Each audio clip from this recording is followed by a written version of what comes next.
Huge news from BMW. One of the most important SUVs in the premium segment gets the new generation. This is the all-new BMW X5 for all powertrains, petrol, diesel, plug-in hybrid and all electric. And we're going to fight it in with all of the details. First one, the very important one for the iX5, the all-electric one, 140 kilowatt-hour battery. This will be segment and overall leading probably in the battery size. More details to come right now for all the powertrains and exterior, interior, all the features you need to see with Thomas Nautical Fuel in 4K, full screen, full length. Let's go here with the front, which still gladly has a real double kidney, unlike the new i3, for example, or the new 3 Series. And then you can see this illumination here, which is also standard together with the matrix LED.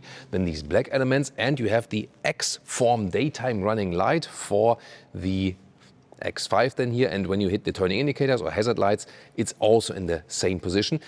You could, if you say you don't like this X, then you could also basically delete the X form, that you just have these, diagonal bars. Would also be possible from the infotainment. But I think it's a very nice idea, and especially in the indicators, it looks really striking. This isn't BMW iX5, but the differences will be minor from the visuals. The combustion engine versions will have more opening in this area, where it's closed than in this case. And as I said, everything we tell you today will basically count for all the different models, and we're going into the details for all the different powertrains you desire.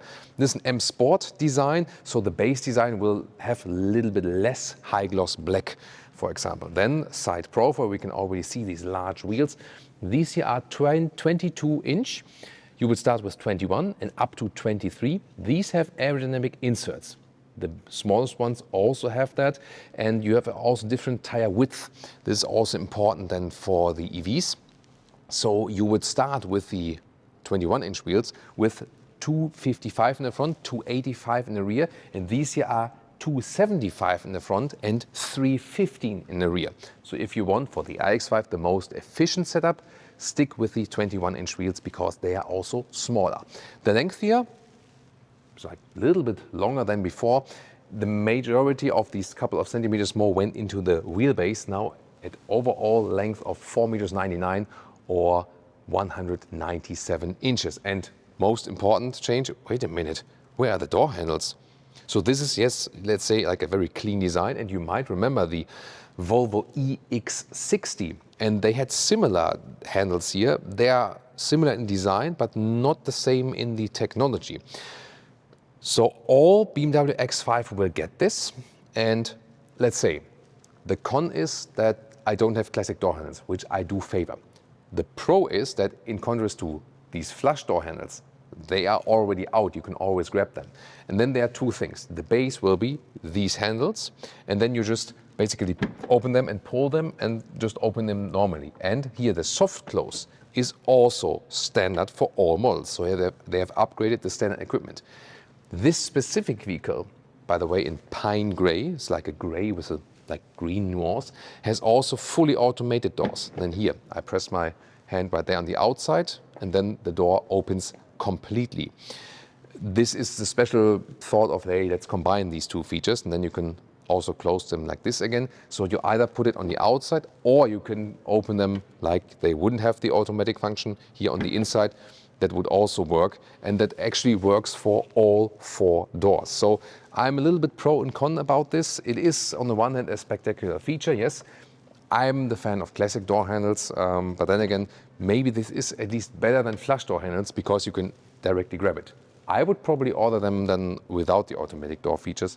I mean, spectacular is here. When I hit this hotkey, I can also open all 4 doors at once. And you might know that we are also thinking, if we, for example, go all electric, might it be in BMW iX3, or could it be also an iX5 for us? So today's episode here is also for us exploring if this could be potentially our next personal vehicle. And then, of course, the question is the powertrain and so on, but the electric one is very interesting, definitely. Here you can see this iX5 60. Soon more to the details, quickly to the design in the rear. Here also with modern signature here, very widely drawn tail lamps. And again with this new BMW Valet, this indentation here in the middle and in the part. Then M Sport with high gloss black. This would be a little bit less high gloss black again in the base model. And once again, also if you have a combustion engine, it would basically look the same. And then some technology details already. The iX5 60 here, 4.7 seconds in the acceleration figure. So that's already pretty quick, pretty decent. And it has a battery size of 140 kilowatt hours net. That is impressive and should boost you to a WLTP figure of 800 kilometers. That's not the realistic one. But the range should be comparable to the iX3. This one is less efficient with a CD value of 0.28. However, it has such a large battery that it can score then similar values like the iX3 that you can realistically go also on the motorway 500 kilometers or 300 miles, then even at like, some higher speeds. We'll see about that and we'll keep you updated definitely. Adaptive suspension is standard, optional air suspension and rear axle steering. Rear wheels turn in the opposite direction, the front wheels 3.5 degrees. And charging for the iX5 here with the electric charging flap. Here the DC flap goes down automatically. That's very interesting. And it also goes in automatically again. That's a funny feature. 450 kilowatt DC peak, even should be a little bit more than that. And 22, 23 minutes from 10 to 80% state of charge. So this 800 volt architecture is also very powerful in charging indeed. One more thing about the rear, by the way, I already want to show you before we go into like the in-depth trunk review. Here, if you might notice, it looks really clean. Why does it look so clean? Because the lower flap here is gone. Before you could sit down in here in the X5, this one was folding down. And on the one hand, I loved it because you can have a picnic here, sit basically down here like this. You could theoretically sit down here. It's not the most comfortable, maybe use a pillow or something.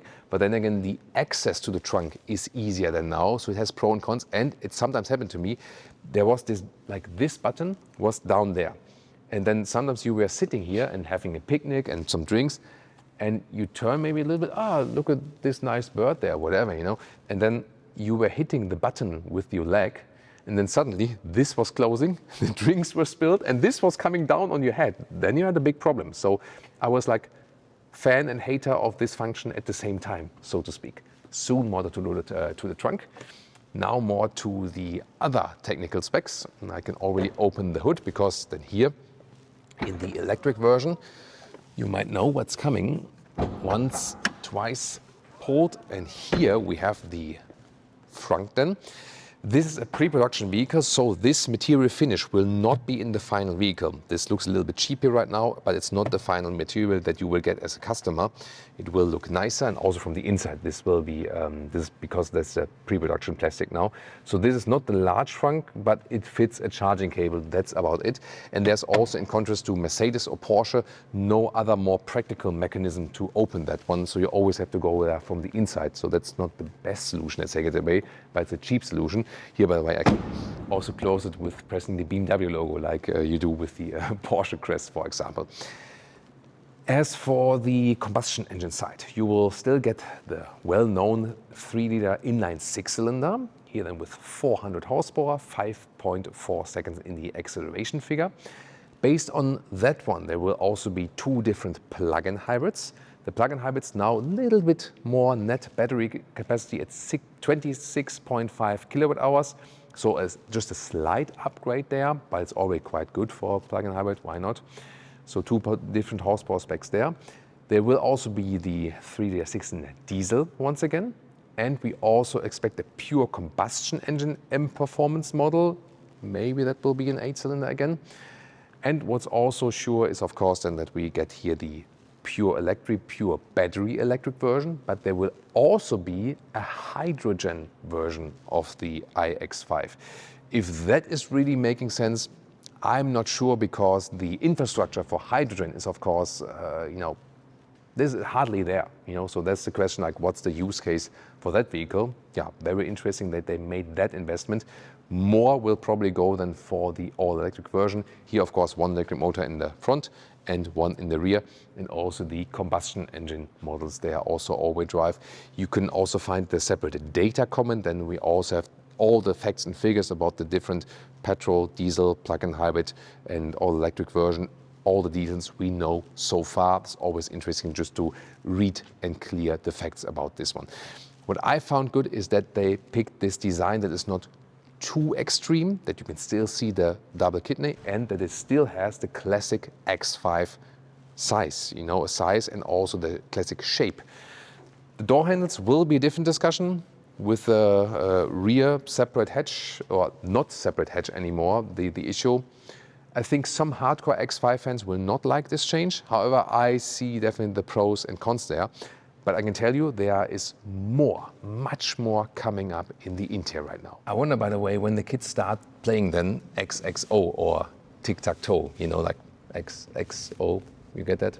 I just realized, you know. Did you as well? Write me in the comments. This is, by the way, here the key fob. Yeah, that is the standard one. And yeah, honestly, I'm a little bit annoyed by the electric doors, but maybe others see it otherwise, you know. Yeah. Tell me what you think in the comments. Then here, also nice soft cover here. Then we have some microfiber inside at the inside of the doors. That's also beautiful. Also here, then softer, but could be maybe a little bit softer for your elbow. Automatic door closer. This is an option then. And then here, the standard window levers. This is in the control for the side mirrors and to open the trunk. Here, these gladly also move the controls for the seat like this. This is where you get to the seat menu. And this is interesting here. It looks like more like, I don't know, like volcano style a little bit. So it's illuminated from the rear, very interesting. Optional Bowers & Wilkins sound system, should be 22 speakers, you know, for additional sound experience. So there's a standard sound system, and then optional this Bowers & Wilkins sound system. And then we have the M Sport entry sill badge right there, and more Alcantara here at the dashboard. So in this case, a very beautiful design. Also here soft for the top dashboard. Steering wheel, always a lot of discussion since the iX3 and the i3 or new 3 series as well. Here this is the sports steering wheel. There is a base steering wheel, which also has the vertical orientation. Then there is the sports steering wheel, which also has an attenuation right here and has this vertical orientation. And then there's an M Sport, which has like spokes here and here and looks a little bit more normal. And depending on which one, in the iX3 and the i3, they are all animal free. Here, most of them are animal-free, just the M Sport is not. There is no logical reason for that, because here, this is the animal-free steering wheel, and it feels very nice. It feels actually softer than the animal skin surface. So on a technology basis, it's a better material meanwhile, but not everyone knows it yet. That is also the reason why, in this case, this is the animal skin seat, but you would get like a similar color, also a bright color in the Veganza. There's the sport seat as base, and this is the multifunctional comfort seat. And this is both available with Veganza, animal-free, and with animal skin. And the animal-free material is even softer, because you can make it just softer than the natural animal skin. That's just technology advancing. And I'm also just here for you to tell you how it feels actually. But the base ergonomic of the seat is good in both cases, because like these multi-canter seats, they have more functions to control them and so on. And they're also like better from the seating depth and so on. So also looking forward to later find more different configurations to present to you. Then here, headroom, 189, 6 for 2. There we go. And you can also, of course, extend the lower area and so on, but they're actually very plush. So you have, on the one hand, the feeling that it's similar to the iX3. And on the other hand, there are some elements that are, you know, they try to elevate a little bit more. For example, that the seating depth is a little bit more, and that you can have a panoramic roof, which you can open. Soon going to show that to you. One practical feature of the electric doors is that you can close it while just with pressing the brake pedal. This is, of course, like a handy feature to have, definitely. And here once again with the headroom, 189, 602, nice microfiber covering. And here we do have the a shade is available. Let me show you the shade first. So when it's like really hot day, then you can apply this real shade there. So this helps then against the sun. And I won't close it completely now. And then you can also, you have to wait for the shade to open first. And there we go. Then this is a real panoramic roof. This is also something that differentiates it to the iX3 where fixed roof or then the fixed glass roof. Here you have one you can actually open, but you see the opening itself is very limited. Is that really something that would be crucial factor then?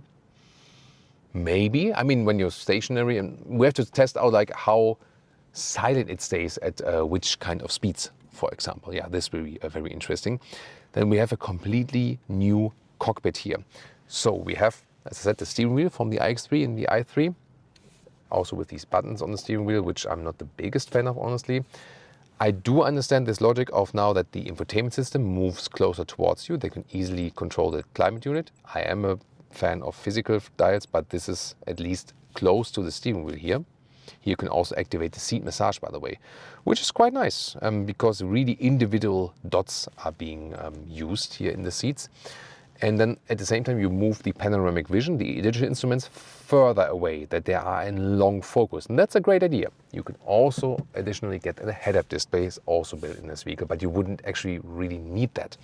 And passenger display is here optional. There's a large gap then here as well that I mean, I don't have to see all of the screen from my driver's part, but here you can also like watch the streaming apps. You can also watch YouTube, for example. So that's possible, but you don't have to use it.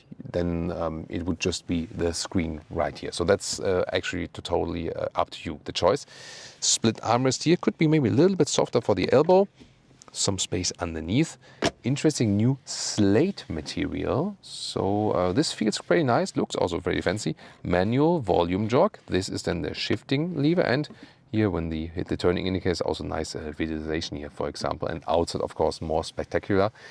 2-zone AC, these are the air vents, and it is a unique cutout, yes, but why not? Here on the left side you have this door menu. There can also individually open and close the doors or the charging flap, and this is also the menu where when you start driving you can also deactivate this EU speed chime law thing, for example. And the infotainment is definitely quicker than before, like in the previous generation, and was also very important that you can individualize your driving program. Let's soon talk about that. But first of all, the rest of the middle console in the front. Here, inductive charging pad. There's also supposed to be some ventilation around this ring. And they also offer Android functions that you don't have this MagSafe, but the classic inductive charging pad, they say. Then here the 2 USB-C chargers right there, and cup holders here with the 4-dot design. Overall, of course, you feel that it is a larger, wider car in comparison to the iX3. Some similarities, yes, but then again, some of these features that go a little bit above that. So yeah, I really like the sun visors, that they're also like nicely covered here in this microfiber. It cannot be extended here. I wonder if there is an option for that. We have to check the configurator for that as soon as it is live. And the driver POV, once again here with the buttons that only appear when they are functional, when you have like the park button and so on. Design was not the biggest fan of it.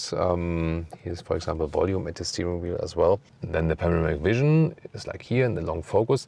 On the right side, you can use that, but you can also just make like a black area when this is maybe annoying you or something. And then important in the main infotainment system here, configure your personal mode, and then you can actually set, for example, finally, for example, sport steering response, but chassis to soft.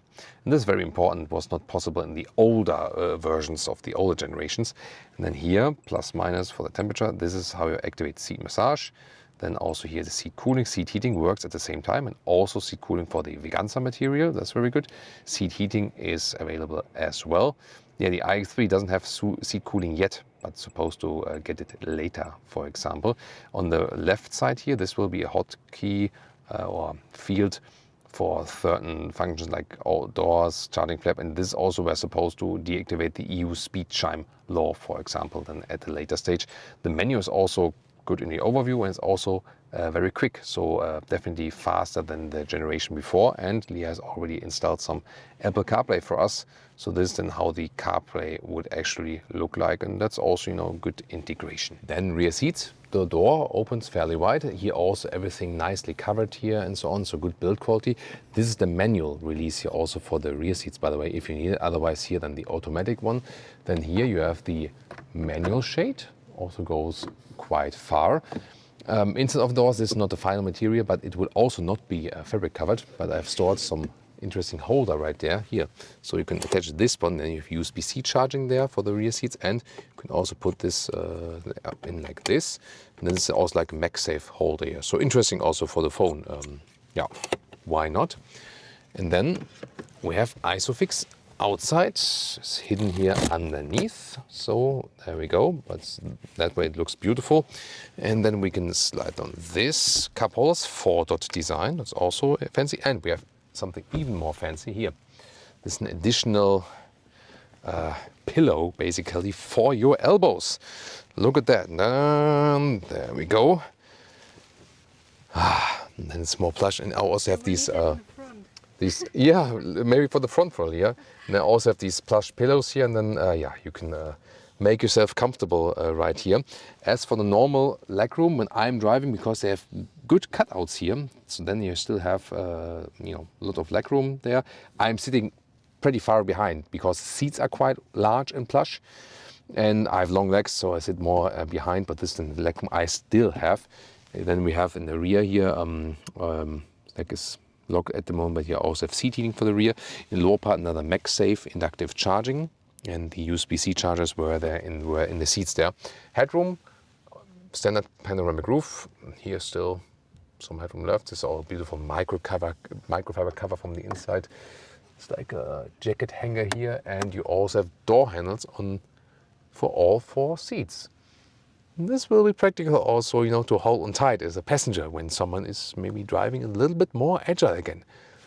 Who might that be? Now to the trunk details and measurements. Towing, by the way, the X5 has always been a towing vehicle.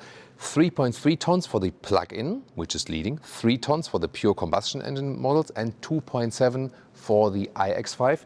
And the trunk or boot volume is 650 liters, with one exception. The plug-in hybrid has a little bit less, because there you don't have the same underfloor department. Then here, top cover like this, yeah, it retracts back. This one still fits vertically underneath. And then we have here a width of, it's actually quite decent, look at that. This is here 1 meters 12 or 44 inches, so that's actually pretty cool. Then the length, standard length of 1 meters 5, 41 inches. Being the iX5 here, you still have then underneath some space right there. And this is also, you can see, you can store this one here for the doggos maybe, and this one you can also remove and store underneath. That's also a practical thing you have there. You can also lower it when you have the air suspension, for example. And you can also have a retractable towing hook right there. I can press the button. Let's see if it's automatic fully or semi-automatic. This is fully automatic right there. We just talked about the towing. Then let's measure the height here at the highest point. This is 29 inches or 74 centimeters. The thing I'm missing is remote unfolding or unlocking here. This doesn't work, you have to grab over and then fold the seats actually. So this should be in this price segment standard. The X5 had that and they removed it to the facelift of the last generation, sadly. And then here the total length is about 1 meters 90, 74 inches. So definitely still very good dimensions in that respect. And looking forward to this split hatch discussion definitely here. So yeah, again, you can have that pro and con. They also wanted to, like, let's say, make the car a little bit lighter and easier in that respect, and then they always take a look at, hey, what can we also save? So many features to discuss with the all-new BMW X5, and especially it's the good question, what range can we score with the iX5? We will test that for you very, very soon. What can we expect? If you compare the brother of the iX3, the smaller brother, a little bit less frontal area and also better CD value, so it's 0.24 in the best setup versus here 0.28. If we could also score like 20 kilowatt hours and more kilometers on the motorway at 100 kilometers, 60 miles an hour, then this could go 700 kilometers, like 435 miles. The WLTP figure is more than 800 kilometers, the official one. Realistic, also with maybe higher speeds, 100 to 120, 60 to 80 miles an hour, something like that maximum, then you can at least score, let's say, hey, I can drive more than 500 kilometers or 300 miles with that, to be sure about this, you know. And the real results at different speeds, real world range and so on, we will test them very soon for you. But we'll also keep you updated with all the other versions, like the petrol, the diesel and the plug-in hybrid. So looking forward to your comment when we are able to test the X5. Which engine versions would you like to see? Which one would you prefer to see? Actually, which ones shall we cover? So leave the feedback in the comments right now, please. And if you're interested in the smaller brother, maybe a little bit less budget, then of course the BMW iX3. Otherwise, the main competitor to this one here is the GLE, or well, now also the EQE SUV, of course.